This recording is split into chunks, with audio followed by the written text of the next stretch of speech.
ঢাকার এত কাছে থাকার পরও আমরা বাতির নিচে অন্ধকার, আমাদের আসতে লাগে 2 ঘন্টা।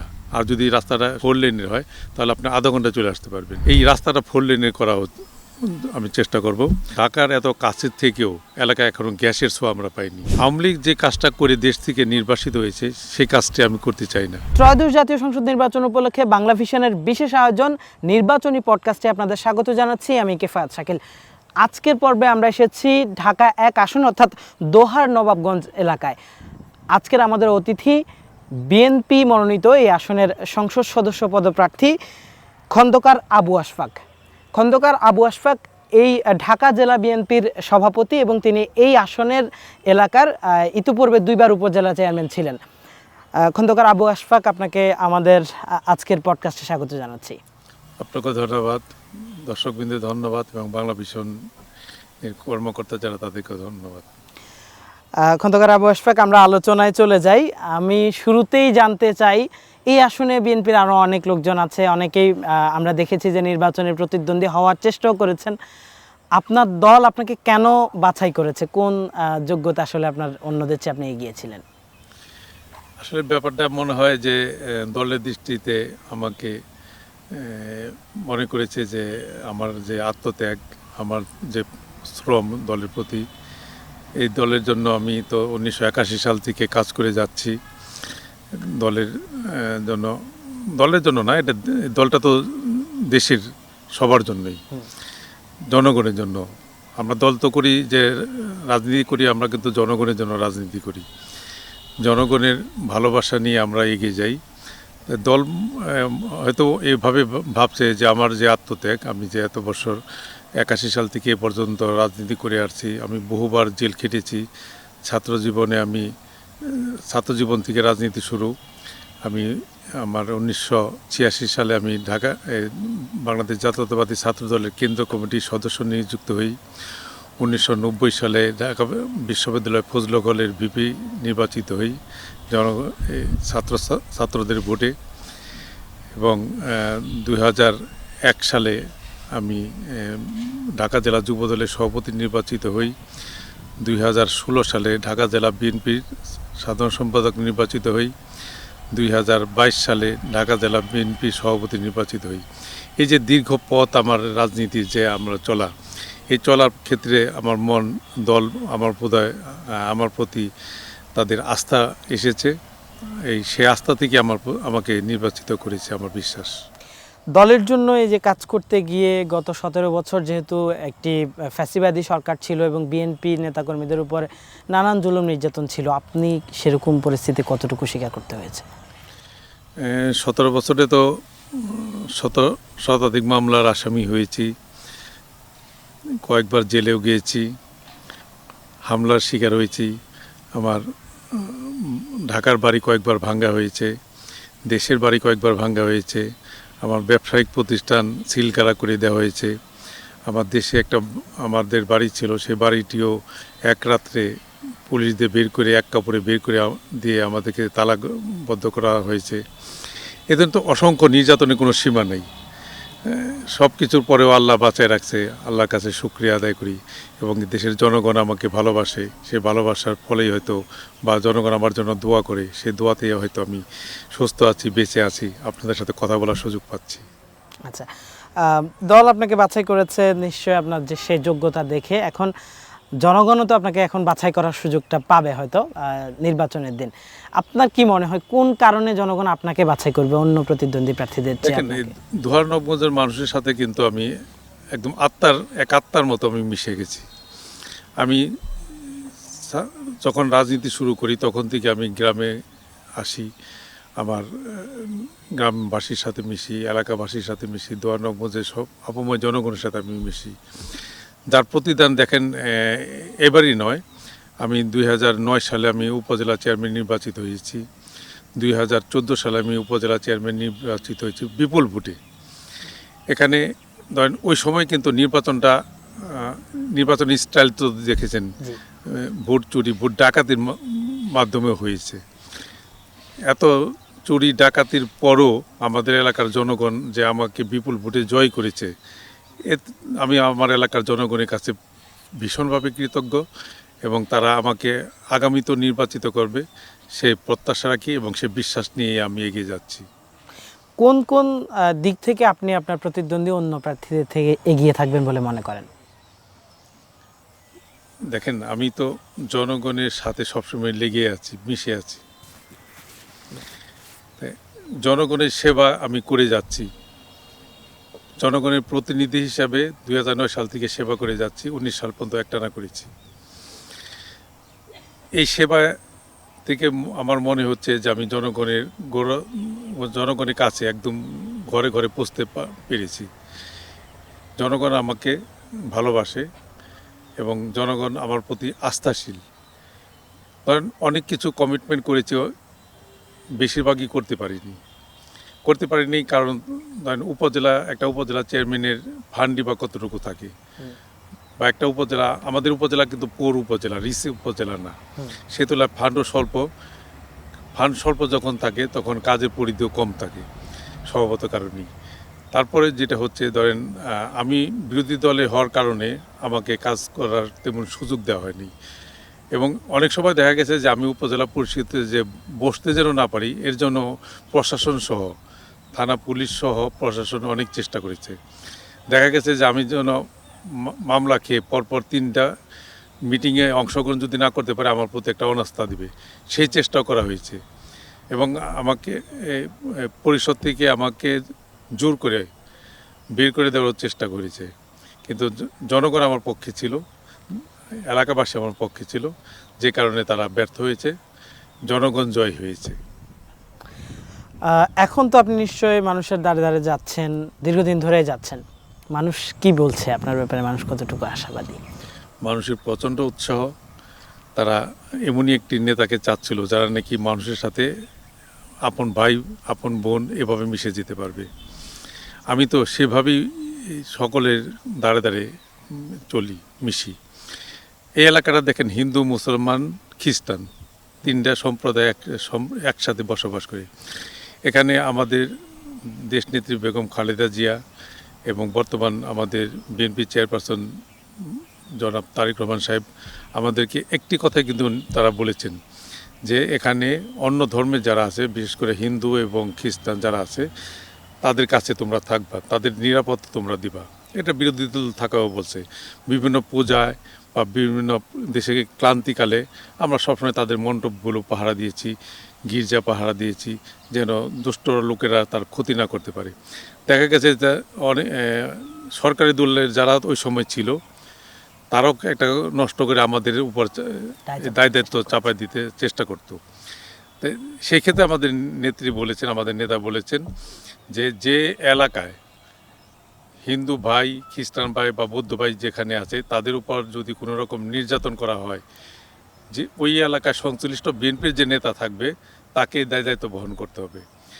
শুধু সেই দায়িত্ব থেকে না, আমাদের উপর তো একটা চাপ আছেই দল থেকে, শুধু সেই দলের চাপের জন্য না, আমার নিজস্ব ব্যক্তি দায়বদ্ধতা থেকেও এতে পাশে আমরা এদের ভোটেই তো আমি নির্বাচিত হয়েছি 2বার, বিপুল ভোটে নির্বাচিত করেছে। এই দেখেন আমার পিছনে যে ইউনিয়নটি, এখানে 70% হিন্দু ভোট। এই ইউনিয়ন থেকেও আমি, এই আওয়ামী লীগের যে ক্যান্ডিডেট ছিল তার বাড়িও কিন্তু এই ইউনিয়নে, এই ইউনিয়ন থেকেও আমি বিপুল ভোটে জয় হয়েছি। এবং আমার প্রতিদ্বন্দ্বী ক্যান্ডিডেট যে ছিল তার নিজের কেন্দ্রেও আমি পাশ করেছি। তাহলে বুঝেন, অনেকে কিন্তু বলে থাকেন যে হিন্দুরা বোধহয় বিএনপিকে ভোট দেয় না বা খ্রিস্টানরা ভোট দেয় না, কিন্তু আমাদের এলাকার আমি প্রমাণ করে দিয়েছি যে না, সমস্ত ধর্মের লোক, মানুষ যারা নাকি সুস্থ চিন্তা করে তারা সকলেই সবাইকে ভোট দিতে পারে। এটা আলাদা করে দেখার কিছু নেই। আপনি যদি জয়ী হতে পারেন এবার, কি করতে চান এই দোহার নবাবগঞ্জের জন্য? দেখেন, দোহার নবাবগঞ্জটি ঢাকা থেকে, নবাবগঞ্জ হলো ঢাকা থেকে 0 পয়েন্ট থেকে 35 কিলোমিটার দূরে অবস্থিত। দোহার হলো 40 কিলোমিটার দূরে অবস্থিত।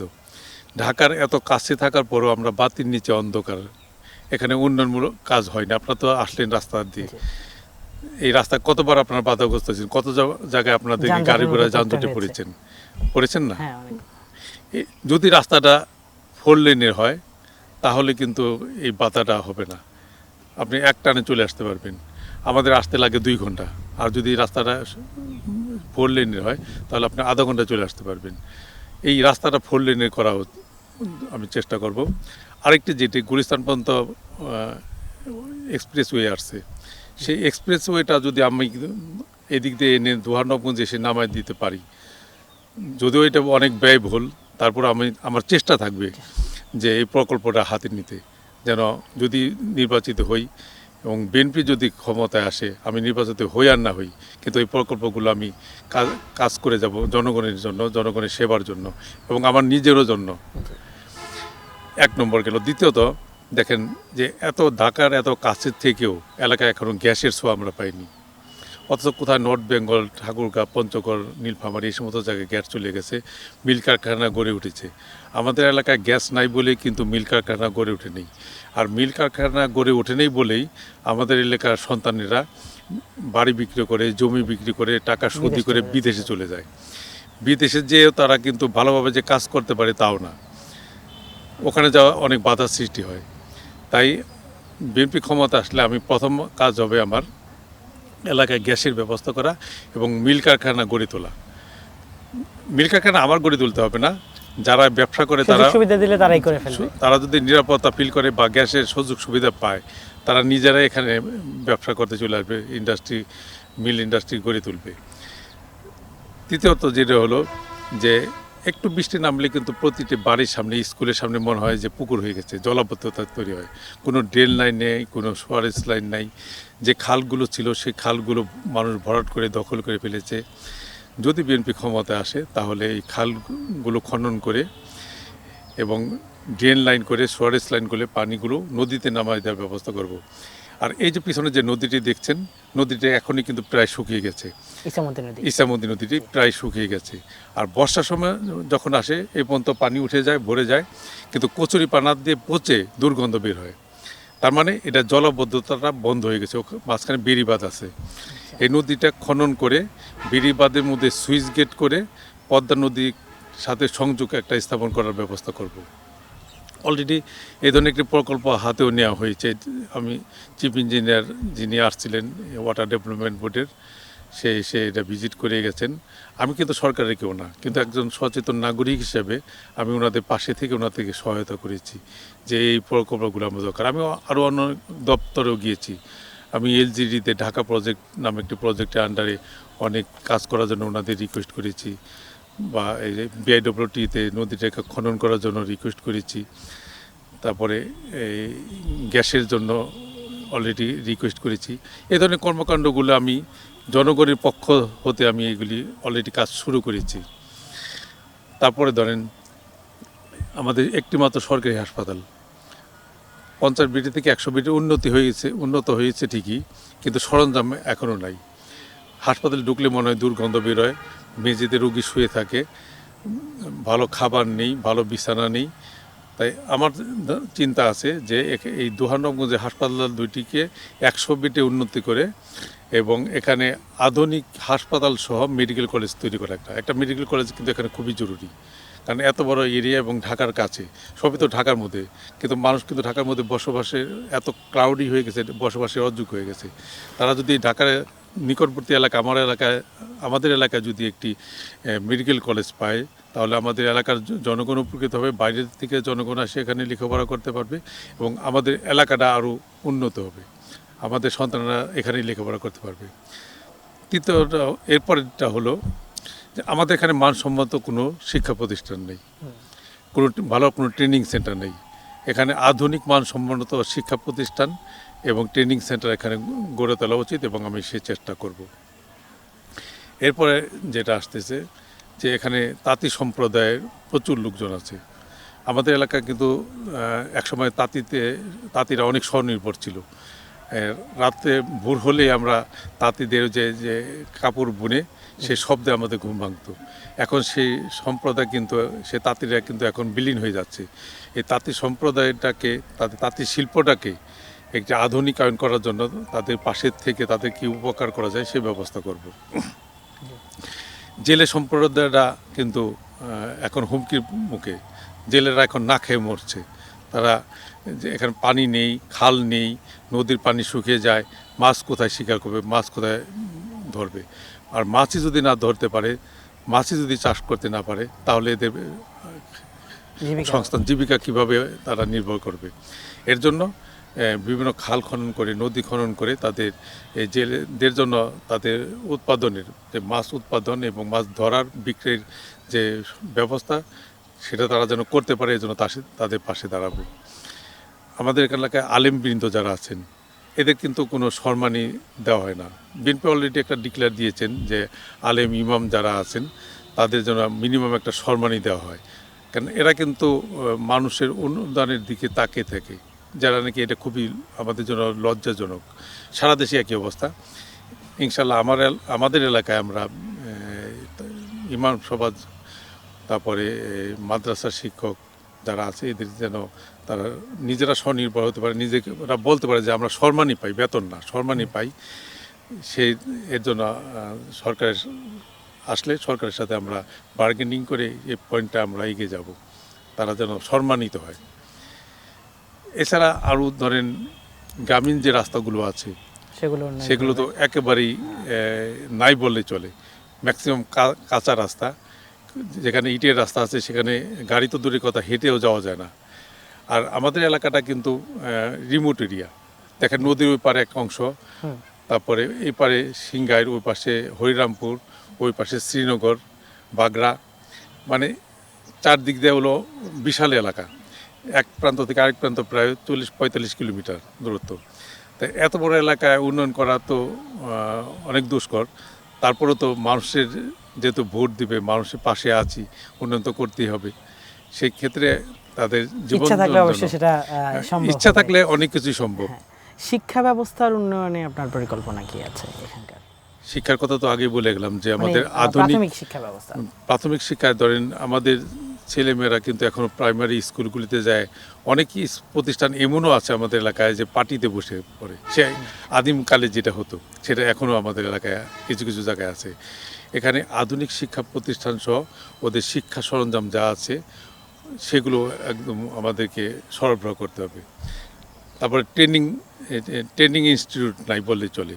আধুনিক ট্রেনিং ইনস্টিটিউট যদি হয় তাহলে কিন্তু আমাদের পরবর্তী প্রজন্ম যারা আছে, নতুন প্রজন্মের যারা আছে, তারা যেন ঠিকমতো লেখাপড়া করতে পারে, বা লেখাপড়া শেষ করে যেন তারা ট্রেনিংয়ের মাধ্যমে তারা ট্রেনিং নিয়ে দেশে অথবা বিদেশে কর্মসংস্থানের ব্যবস্থা করতে পারে। এর জন্য আধুনিক ট্রেনিং সেন্টার এবং আধুনিক শিক্ষা প্রতিষ্ঠান গড়ে তোলা। পাশাপাশি যুবক ভাইদের জন্য যে এখানে ভালো ভালো মাঠের খুবই অভাব। যে এলাকায় যাই ওই এলাকা থেকে যুবক ভাইদের একটা দাবি থাকে যে তাদের জন্য একটা ভালো মাঠ দেওয়ার জন্য। এই বিভিন্ন এলাকায় ভালো আধুনিক মাঠ এবং খেলাধুলার সরঞ্জাম এবং ক্লাব এগুলো করার ব্যবস্থা করব। প্রযুক্তিতে কিন্তু আমাদের ছেলেরা অনেক মেধাবী, কিন্তু তারা ফিল্ড পাচ্ছে না, তারা সরঞ্জাম পাচ্ছে না। প্রযুক্তিতে তাদের এগিয়ে নিয়ে যেতে হলে, পৃথিবীর উন্নত দেশের সাথে তাল মিলিয়ে চলতে হলে এদেরকে সুযোগ সুবিধা দিতে হবে। সেই সুযোগ সুবিধাগুলো দেওয়ার জন্যই তাদের ট্রেনিং এবং আরও যা সুযোগ সুবিধা প্রয়োজন সেগুলোর ব্যবস্থা করতে হবে। আচ্ছা, আপনি ধরেন বিজয়ী হলেন, কিন্তু আপনার উপজেলা চেয়ারম্যান হলো অন্য কোনো দল থেকে, যেমনটা আপনি হয়েছিলেন আগে, অথবা আপনার দল ক্ষমতায় গেল না কিন্তু আপনি এমপি হলেন। এরকম পরিস্থিতিতে আপনি আপনার প্রতিদ্বন্দ্বী অন্য দলের সাথে আপনার আচরণ কেমন হবে? দেখেন, আওয়ামী লীগের সময় আমি 2বার উপজেলা চেয়ারম্যান হয়েছি, তারপরও কিন্তু আমি 10 বছর এখানে জব করে গেছি। এটা তো এক ধরনের জব, সেটা করে গেছি। মানুষ আমাকে সে সুযোগ করে দিয়েছে। প্রশাসন যদিও আমার বিরুদ্ধে ছিল, আমার এলাকার জনগণ আমাকে সেই সুযোগ করে দিয়েছে। আওয়ামী লীগ যে কাজটা করে দেশ থেকে নির্বাসিত হয়েছে সেই কাজটি আমি করতে চাই না। আমি আমার এলাকা যদি উপজেলা চেয়ারম্যান অন্য দলের হয়, বা সরকার যদি আল্লাহ না করুক অন্য দলের হয়, তাহলে আমার অবস্থান সে আগের মতোই থাকবে। আমি সকলের সাথে মিশে একসাথে কাজ করব। এবং যদি আমাদের সরকার আসে, তাহলেও যে অন্য দল থেকে যদি উপজেলা চেয়ারম্যান হয়, তার সাথেও আমার বিরূপ আচরণ থাকবে না। যে আচরণটি আমার সাথে করা হয়েছে আমি তার উল্টো আচরণটি করব। তাকে আমার ভাইয়ের মতো আমার পাশে থেকে তাকে কাজ করতে, যে সে যেন আমার কাজে সহায়তা করতে পারে এবং আমাকেও যেন তার কাজে হেল্প করতে পারি, সে ব্যবস্থা আমি করবো ইনশাল্লাহ। আচ্ছা, আমরা শেষ করব। সবশেষ আপনার ভোটারদের জন্য আপনার কোনো বার্তা আছে কিনা? আমার এলাকার ভোটাররা সম্মানিত ভোটার, ভোটার সকলেই সম্মানিত, আমার চেয়ে বেশি সম্মানিত তারা, তাদের পবিত্র ভোটে আমরা নির্বাচিত হই। আমাদের দেশনেত্রী বেগম খালেদা জিয়া বলেছেন জনগণই সকল ক্ষমতার উৎস। তাই জনগণকে সাথে নিয়ে আমরা আগামীতে আমাদের উন্নয়নের পথে হাঁটব এবং আমাদের এলাকার জনগণ যারা আছে, ভোটারবৃন্দ যারা আছেন, তাদের প্রতি আমার অনুরোধ, আসুন আমরা সকলে মিলে একটি সুন্দর সোনার বাংলাদেশ গড়ি, যেখানে কোনো হানাহানি থাকবে না, মাদকের ছড়াছড়ি থাকবে না, সন্ত্রাস থাকবে না, চাঁদাবাজি থাকবে না, থাকবে শুধু উন্নয়ন এবং উন্নয়ন। সে ব্যবস্থা করি। ধন্যবাদ খন্দকার আবু আশফাক আপনাকে। দর্শক, আমরা এতক্ষণ কথা বলছিলাম ঢাকা 1 আসনে বিএনপি মনোনীত প্রার্থী খন্দকার আবু আশফাকের সঙ্গে। তিনি তার বিভিন্ন পরিকল্পনার কথা তুলে ধরেছেন। আমরা আশা করি নির্বাচনের পর আমরা জনপ্রতিনিধিদের মাধ্যমে এই যেসব প্রতিশ্রুতি তারা এখন দিচ্ছেন সেটির বাস্তবায়ন দেখব। এই ছিল আমাদের আজকের পর্বে। পরবর্তী পর্বে অন্য কোনো অতিথিকে নিয়ে আপনাদের সামনে হাজির হব। ততক্ষণ ভালো থাকুন, সুস্থ থাকুন বাংলা ভিশনের সঙ্গে।